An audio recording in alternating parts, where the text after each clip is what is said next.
ഓഖിയും വെള്ളപ്പൊക്കവും അങ്ങനെ നിരവധി ദുരന്തങ്ങൾ നേരിട്ട് കണ്ടവരാണ് നമ്മൾ എല്ലാവരും. അതിനെ കൃത്യമായ രീതിയിൽ അതിജീവിക്കുവാൻ കഴിയുന്ന കരുത്തുള്ള നാടായി കേരളം മാറിയിട്ടുമുണ്ട്. ഈ ഉരുൾപൊട്ടലിനെയും നമ്മൾ അതിജീവിക്കുക തന്നെ ചെയ്യും. പ്രവാസികളും കേരളത്തിലുള്ള പല സന്നദ്ധ സംഘടനകളും അന്ന് വെള്ളപ്പൊക്കവും ഓഖി കൊടുങ്കാറ്റുമൊക്കെ ഉണ്ടായപ്പോൾ അവരവരെ കൊണ്ട് കഴിയുന്ന തരത്തിലേക്കുള്ള എല്ലാ സഹായങ്ങളും ചെയ്തവരാണ്. തന്നാൽ ചെയ്യാൻ കഴിയുന്ന സഹായം തീരെ ചെറുതാണെങ്കിൽ പോലും ആ സഹായം കൃത്യമായി ജനങ്ങളിലേക്ക് എത്തിക്കുവാൻ കഴിയുന്ന എല്ലാ രീതികളും ഉപയോഗപ്പെടുത്തിക്കൊണ്ട് സ്വന്തം നാടിനെ, സ്വന്തം നാട്ടുകാരെ ജാതിക്കും മതത്തിനും വർഗത്തിനും വർണ്ണത്തിനും ഒക്കെ അപ്പുറം നിന്നുകൊണ്ട് ഹൃദയത്തോട് ചേർത്തു പിടിച്ചവരാണ് നമ്മൾ മലയാളികൾ.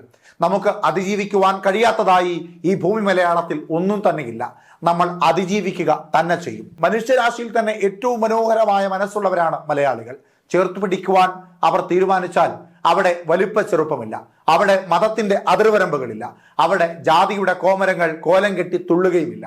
അതിനേക്കാളൊക്കെ അപ്പുറത്തേക്ക് മനുഷ്യ മനസ്സുകളെ മനസ്സിലാക്കുവാൻ കഴിയുന്ന മഹത്തരമായ ഹൃദയമുള്ളവർ തന്നെയാണ് മലയാളികൾ.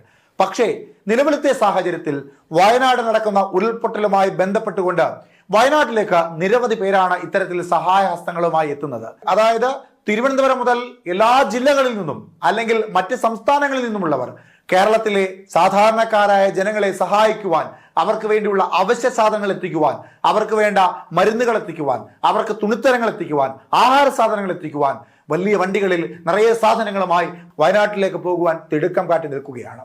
സന്നദ്ധ സംഘടനകൾ, രാഷ്ട്രീയ സന്നദ്ധ സംഘടനകൾ, ജാതീയ സന്നദ്ധ സംഘടനകൾ, സാമൂഹിക സാംസ്കാരിക സന്നദ്ധ സംഘടനകളെല്ലാം അതിനെ തയ്യാറെടുത്ത് വയനാട്ടിലേക്ക് പോകുവാൻ തയ്യാറെടുത്ത് നിൽക്കുകയാണ്. നിങ്ങൾ മനസ്സിലാക്കേണ്ട ഒരു പ്രധാനപ്പെട്ട കാര്യമുണ്ട്. വയനാട്ടിൽ അവശ്യ സാധനങ്ങൾ എല്ലാം ഇപ്പോൾ ആവശ്യത്തിന് എത്തിക്കഴിഞ്ഞു. ഇനി ആവശ്യമുണ്ടെങ്കിൽ അത് ജില്ലാ കളക്ടർ മുഖേന നിങ്ങളെ അറിയിക്കും. അല്ലാത്ത പക്ഷം എല്ലാ ജില്ലകളിൽ നിന്നും ഇങ്ങനെ ആളുകൾ വയനാട്ടിലേക്ക് എത്തിയാൽ നിങ്ങളെ അകത്തേക്ക് കടത്തി വിടുകയില്ല. ഇത് ജില്ലാ കളക്ടറിന്റെ ഉത്തരവാണ്. വയനാട് ദുരന്തത്തിലെ ദുരിതബാധിതർക്ക് അവശ്യ സാധനങ്ങൾ എത്തിക്കാൻ കളക്ടറേറ്റിൽ ശേഖരണ കേന്ദ്രമാണ് ആരംഭിച്ചിരിക്കുന്നത്. ആ ശേഖരണ കേന്ദ്രത്തിൽ കൂടി മാത്രമേ നിങ്ങൾക്ക് അവശ്യ സാധനങ്ങൾ അവിടേക്ക് എത്തിക്കുവാൻ സാധിക്കൂ. കളക്ടറേറ്റിന്റെ താഴത്തെ നിലയിൽ രാവിലെ 10 മണി മുതൽ രാത്രി 10 വരെയാണ് പ്രവർത്തനം ഉള്ളത്. ആവശ്യമുള്ള സാധനങ്ങൾ ദുരന്ത നിവാരണ അതോറിറ്റി അറിയിക്കുന്നത് അനുസരിച്ച് വാങ്ങി നൽകാം. കൺട്രോൾ റൂം നമ്പർ 1077 ആണ്. അതായത് നിങ്ങൾക്ക് ലഭിക്കുന്ന സാധനങ്ങൾ അങ്ങനെ വണ്ടിയിൽ വാരിക്കെട്ടി അവിടേക്ക് പോയി അവരെ സഹായിക്കാമെന്ന മനസ്സുമായി നിൽക്കുകയാണെങ്കിൽ അവിടേക്ക് നിങ്ങളെ കടത്തിവിടില്ല. അതിനു പകരം നിങ്ങൾക്ക് അവിടെ കുടുങ്ങിക്കിടക്കുന്ന സാധാരണക്കാരായ ജനങ്ങളെ സഹായിക്കണമെന്നൊരു മനസ്സുണ്ടെങ്കിൽ കളക്ടറേറ്റിൽ നിന്ന് അറിയിക്കുന്ന അവശ്യ സാധനങ്ങൾ നിങ്ങൾക്ക് എത്തിച്ചു നൽകുവാൻ സാധിക്കുമെങ്കിൽ അത് അവിടുത്തെ ടോൾ ഫ്രീ നമ്പറായ 1077 വിളിച്ച് ബുക്ക് ചെയ്തതിനു ശേഷം രാവിലെ 10 മണി മുതൽ രാത്രി 10 മണി വരെ നീണ്ടു നിൽക്കുന്ന കളക്ടറേറ്റിലെ ദുരന്ത നിവാരണ അതോറിറ്റിയുടെ നേതൃത്വത്തിലുള്ള ഇടത്തിലേക്ക് നിങ്ങൾക്ക് എത്തിക്കുവാൻ സാധിക്കുന്നതാണ്. സഹായിക്കുവാൻ നിങ്ങൾക്ക് വലിയ മനസ്സുള്ളവർ തന്നെയാണ്. ആ മനസ്സ് സർക്കാർ ഉത്തരവ് കൂടി അനുസരിച്ച് വേണം നടത്തുവാൻ. കഴിഞ്ഞ ദിവസം വയനാട്ടിലെ മഹാദുരന്തത്തിൽ പല ജീവനുകളും പൊലിഞ്ഞുപോയപ്പോൾ സ്വന്തം അമ്മയെ കാണാൻ കഴിയാതെ വാവിട്ട് കരഞ്ഞ നിരവധി കുഞ്ഞുങ്ങൾ ഉണ്ടായിരുന്നു. മുലപ്പാൽ കുടിക്കുവാൻ കഴിയാതെ വയറ് വിശന്ന് കരയുന്ന കുഞ്ഞുങ്ങൾക്ക് മുലപ്പാൽ നൽകുവാൻ തയ്യാറാണെന്ന് പറഞ്ഞ് ഒരമ്മ വയനാട്ടിലേക്ക് യാത്ര തിരിക്കുന്നുണ്ട്.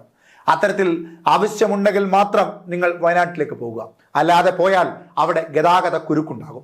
മറ്റു ജില്ലകളെ പോലെയല്ല വയനാട്. അവിടുത്തെ ഭൂപ്രകൃതി തികച്ചും വ്യത്യസ്തമാണ്.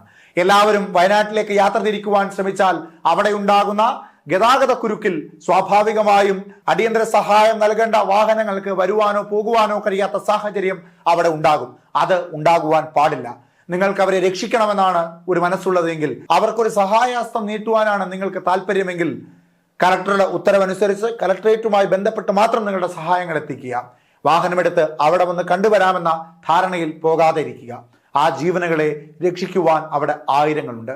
അതവരുടെ ഉത്തരവാദിത്തമാണ്, അതവരുടെ കടമയാണ്. അവർ അത് ചെയ്യുന്നുണ്ട്. നമ്മളായി മറ്റ് ബുദ്ധിമുട്ടുകൾ ചെയ്യാതെ ഇരിക്കുക.